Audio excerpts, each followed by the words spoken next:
कि राजस्थान की जनता का खरी कमाई का पैसा कैसे इन्होंने लुटाया है। यहां लगभग 1,500 से ज्यादा अध्यापक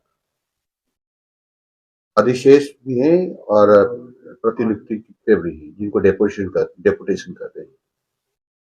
वैसे बैठे हुए तो मतलब ही नहीं। कुछ भी जो विद्यालय में गया हूं मैं, तो कुछ विद्यालय में कक्षा 1 से 3 तक तो कोई बच्चा ही नहीं है और अध्यापक है। उसके चौथी पांचवी में एक एक बच्चा पर विधायक है, टीचर्स हैं, बच्चे है ही नहीं। और कहते हैं हम महात्मा गांधी अंग्रेजी स्कूल खोल रहे हैं। महात्मा गांधी को कितना अपमानित कर रहे हैं ये, उसकी हद नहीं। महात्मा गांधी की जय जयकार की बातें करते हैं। ये घोर महात्मा गांधी जी का अपमान है कि शिक्षण संस्थाएं गंदगी के ढेर से घिरी हो। जहां भी गया मैं, गंदगी के ढेर मिले। एक विद्यालय थोड़ा सा सामान्य सा मिला मुझे, उसके अलावा तो गंदगी के ढेर हैं। चाहे शौचालय देखो, चाहे उसका कमरों का अंदर देखो, चाहे उसका प्रांगण देखो, सब जगह यही स्थिति है। मैं पंचायत राज की पंचायत भवनों में गया, वहां की भी स्थिति बहुत खराब है। यानी ग्राम विकास अधिकारी सरपंच अपने शौचालय को साफ नहीं रख सकता है। चारों तरफ गंदगी के ढेर हैं, शौचालयों के ताले हैं, वहां आगंतुक को पेशाब भी नहीं करने देते। वो कहते गंदा हो जाएगा यदि हम पेशाब कर लेते। तो शौचालय का के लिए वो उसका उपयोग तो करेगा, आगंतुक कहां जाएगा। लेकिन मुझे बहुत बुरा लगा है, बहुत कष्ट हुआ है कि कांग्रेस की सरकार ने किस प्रकार से राजस्थान की जनता की खरी कमाई को लुटाया है। और ये कांग्रेस है ना, छात्रों की दुश्मन है। क्योंकि शहरों में तो शिक्षकों की भरमार है, लेकिन विद्यार्थी नहीं है। गांव में विद्यार्थियों की भरमार है, लेकिन शिक्षक नहीं है, अध्यापक नहीं है। ये मेरे समझ में नहीं आ रहा कि आखिर में छात्रों के दुश्मन बने क्यों। छात्रों ने बिगाड़ा क्या इनका। और छात्रों को अंधकार में ढकेलना, ये देश के साथ दुश्मनी निकालना है। ये देश के प्रदेश के बच्चों को यदि आप अनपढ़ रखोगे तो उनके साथ जाति होगी। मैं मैं इसको समान अनुपात में सभी जगह अध्यापक लगाऊंगा। राजस्थान में यह सच है कि 25% के लगभग अध्यापक कम है, तो उसी अनुपात में सब जगह कम होना चाहिए। पर यहां तो भरमार है और वहां विद्यालय खाली पड़े।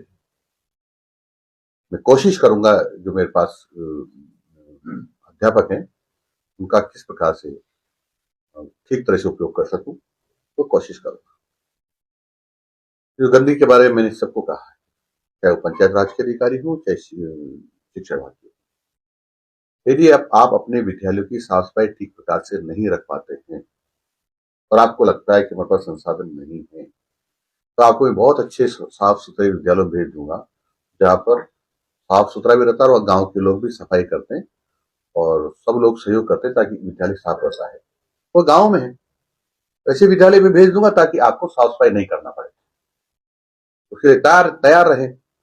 अब देखो उनको लगता होगा कि हम साफ सफाई नहीं कर सकते, साफ स्वच्छ विद्यालय में जाना चाहते, तो मैं भेज दूंगा, मुझे कोई दिक्कत नहीं। तो विद्यालयों में शिक्षक नहीं है और एक तरफ डेपुटेशन की एक संख्या जयपुर में जो सूरत देखने को मिली, बड़ी तादाद में, तो डेपुटेशन भी क्या निरस्त होंगे, इस पर क्या। डेपुटेशन निरस्त करने के लिए मैंने आदेश दे दिए। अधिकांश डेपुटेशन निरस्त भी हो गए। मेरी मोटी मोटी जानकारी के अनुसार परसों की तारीख तक, पिछले 2 दिन की तारीख तक बात हो, तो लगभग 900 से ऊपर ऐसे अध्यापक है जो भी रिलीव नहीं हुए हैं। मैंने हमारे जो निदेशक है शिक्षा के, मोदी जी, उनको कह दिया है कि आप सब डीओ से लिखा के ले लेके हमारे आप डेपुटेशन में कोई नहीं है। और फिर भी पाया गया तो मैं ऐसे अधिकारियों के खिलाफ कार्रवाई करूंगा कि उन्होंने अभी तक रिलीव क्यों नहीं किया, या जहां गए थे वहां से क्यों नहीं मंगवाए, चाहे वो किसी के भी आदेश से हो, चाहे वह डायरेक्टर के आदेश से हो, चाहे डीओ का आदेश हो, चाहे कलेक्टर के आदेश हो, चाहे एसडीएम के आदेश हो। किसी के भी आदेश से हो, अब उनको रिलीव होना पड़ेगा। यदि जिला कलेक्टर को चाहिए कि हमको चुनाव के लिए तैयारी के लिए कुछ चाहिए, तो वो शिक्षा विभाग के बड़े अधिकारियों से या मेरे से संपर्क करेंगे, तो हम जहां उसको जरूरत है वहीं से देंगे। ऐसा नहीं कि जयपुर में जरूरत हो तो 12 से उठा लाए, जयपुर में जरूरत हो तो बाड़मेर से ले आए, ये नहीं चलने देंगे। सर, ड्रेस कोड को लेकर के क्या स्टैंड है डिपार्टमेंट का? क्योंकि ड्रेस कोड को लेकर बड़ा सवाल उठ रहा है कि हिजाब को बैन कर दिया गया, राजस्थान से इस तरह की सूचना बैन है। ये गलत समाचार है आप लोगों के पास।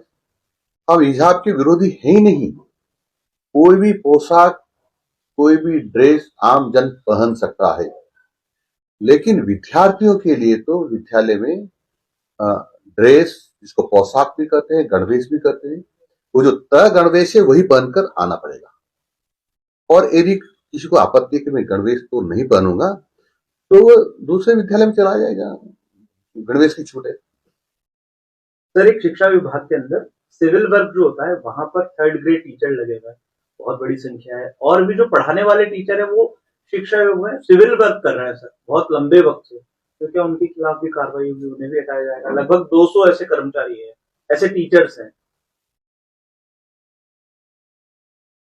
देखो, या किसी को हटाने के पक्ष में नहीं, हमारा तो छात्रों का हित सर्वोपरि है। छात्रों को नुकसान नहीं होना चाहिए, और जो जो कृत्य करने से, अध्यापकों के कृत्य करने से छात्रों को नुकसान होगा, उन अध्यापकों के खिलाफ हम कार्रवाई करेंगे या वहां से हटाएंगे। सर, क्या राजस्थान के स्कूलों के अंदर भी सरस्वती जी की प्रतिमा रखी जाएगी? प्रदेश के सभी स्कूलों में इस तरह का कोई आदेश शिक्षा विभाग द्वारा दिया जाएगा? मेरी जानकारी में नहीं है कि कोई आदेश हो, लेकिन ये जानकारी जरूर है कि अनादिकाल से, चाहे गुरुकुल रहे हो, चाहे आज जो विद्यालय कहते हैं वो हो, ये परंपरा चली आई है कि विद्या मंदिर में, यानी विद्यालयों में सरस्वती माँ की मूर्ति या चित्र होता ही है, होना ही चाहिए। क्योंकि हम जिसको आदर्श मान करके और शिक्षा ग्रहण करते हैं, वो विद्या की देवी है। तो फिर उस विद्या की देवी का चित्र या मूर्ति हमारे विद्यालय में क्यों नहीं होनी चाहिए? हिजाब को लेकर भी कोई आदेश दिया आपने कि हिजाब पहन कर नहीं आएंगे? मैंने कोई ऐसा आदेश नहीं दिया, न आदेश है। मैंने कहा है गणवेश पहन कर ही आएंगे। सर, 14 फरवरी को मातृ पिता दिवस मनाने की बात कही गई, क्या उसको शिक्षा के कैलेंडर में भी ऐड किया जाए? मातृ पिता दिवस नहीं, मातृ पितृ दिवस है। 14 जनवरी को वैलेंटाइन डे के नाम पर कितनी फोड़ता होती है। तो पूर्व शिक्षा मंत्री माननीय वासुदेव जी देवनानी ने अच्छा निर्णय किया था, मैं उनके निर्णय का स्वागत करता हूं। उन्होंने कहा था कि मातृ पितृ पूजन दिवस मनाएंगे हम, तो किन्हीं कारणों से उसको साकार रूप नहीं मिल पाया। आज हमारे सम्माननीय माननीय विधानसभा अध्यक्ष महोदय हैं, मेरी ड्यूटी बनती है कि उन्होंने जो प्रयास किया था उनको प्रयास में पूरा करूं, क्योंकि अभी 14 दिन ही बचे हैं, तो शायद इसमें पूरी व्यवस्था नहीं कर पाए। यदि हम व्यवस्था नहीं कर पाए इस बार, तो अगले वर्ष से तो जिसको वैलेंटाइन डे लोग कहते हैं, वो मातृ पितृ दिवस के रूप में हम मनाएंगे। सर, 3rd ग्रेड टीचर्स हैं बड़ी संख्या में, और जो ट्रांसफर है उसको लेकर इंतजार कर रहे हैं, पिछली सरकार के सामने कई बार बात करके। अभी कब ट्रांसफर करने की प्लानिंग है और किस तरह से पॉलिसी बनाई जा रही है? देखो, मुझे मोटी मोटी जानकारी मिली जो है कि वो शायद जिले वाइज का इंटरव्यू हुआ था, और उन्होंने इस बात को स्वीकार किया था कि भाई हम नहीं रहेंगे, और इसलिए हम इस जिले में गए हैं। तो मंत्रिमंडल इस बात में क्या निर्णय करता है, तो जो भी मंत्रिमंडल में विषय रख देंगे, जो भी निर्णय करेगा उसके अनुसार काम करेगा। 3rd ग्रेड शिक्षकों को भी ट्रांसफर हो? अभी वही तो पूछा उन्होंने। टीचर्स से जो नहीं थे उनको क्या नोटिस दिया जाएगा? जवाब आगे ऐसा तो कुछ मुझे मिला नहीं कि टीचर्स नहीं थे, लेकिन 1-2 टीचर्स ऐसे थे जो वहां नहीं थे, लेकिन छुट्टी के एप्लीकेशन मांग रहे, पर मैं इससे खुश नहीं हूँ। क्योंकि जब तक छुट्टी स्वीकृत नहीं हो तब तक उसको छुट्टी पर नहीं जाना चाहिए। आवेदन करने के बाद विधिवत जो सक्षम अधिकारी है, चाहे उनका प्रिंसिपल हो या महाध्यापक हो, वो छुट्टी लिखित में स्वीकृत करे और उसके बाद इनको छुट्टी पर जाना चाहिए। ये प्रैक्टिस है, सब कागज डाल गए हैं चले गए हैं, कोई देखने नहीं आया, तुम्हारी 60 गांठ प्रिंसिपल साहब से हेडमास्टर साहब से कागज वापस ले दस्तखत कर दिए। ये अब चलने वाला नहीं है। उनको लिखित में छुट्टी लेकर जाना ही पड़ेगा, बिना लिखित के नहीं जाएंगे, छुट्टी नहीं मानी जाएगी। सर सिर्फ थर्ड ग्रेड नहीं, दूसरे भी जो टीचर्स हैं शिक्षा विभाग में, इनकी ट्रांसफर को लेकर सबकी कोई पॉलिसी बनेगी या रूटीन जिस तरह से डिजायर से ट्रांसफर होते हैं या इस तरह से ट्रांसफर देखो पॉलिसी और डार्क जोन टीएसपी को लेकर भी कोई रूल बनेगा सर? पॉलिसी बनाने में टाइम लगता है, तो मैं समझता हूँ कि इतना जल्दी तो पॉलिसी बनाना संभव नहीं है, लेकिन हम कोशिश करेंगे कि आगामी समय में पॉलिसी विचार करें और बनने के बाद फिर वो सब मंत्रिमंडल में जाएगी और मंत्रिमंडल जो निर्णय करेगा वैसा कर लेंगे। सर 15 तारीख से योग अभ्यास शुरू होगा, स्कूल में सूर्य नमस्कार होगा। कांग्रेस के प्रदेश अध्यक्ष ने इस चीज पर आपत्ति दर्ज की है, आपका क्या कहना है? वो बार बार ये कह रहे हैं कि आप आरएसएस के एजेंडे पर काम कर रहे हैं, शिक्षा मंत्री नहीं होकर के आप संघ के मंत्री हैं, उनका ये कहना है। ये सच है कि राष्ट्रीय स्वयंसेवक संघ का सोच हमेशा राष्ट्रीय रहता है, देश हित में रहता है, समाज के हित में रहता है। मैं कहता हूं पूरे देश को वो उसी एजेंडे पे काम करना चाहिए। वो एजेंडा आरएसएस का नहीं है, वो एजेंडा होता है जो पूरे देशवासियों का होता है।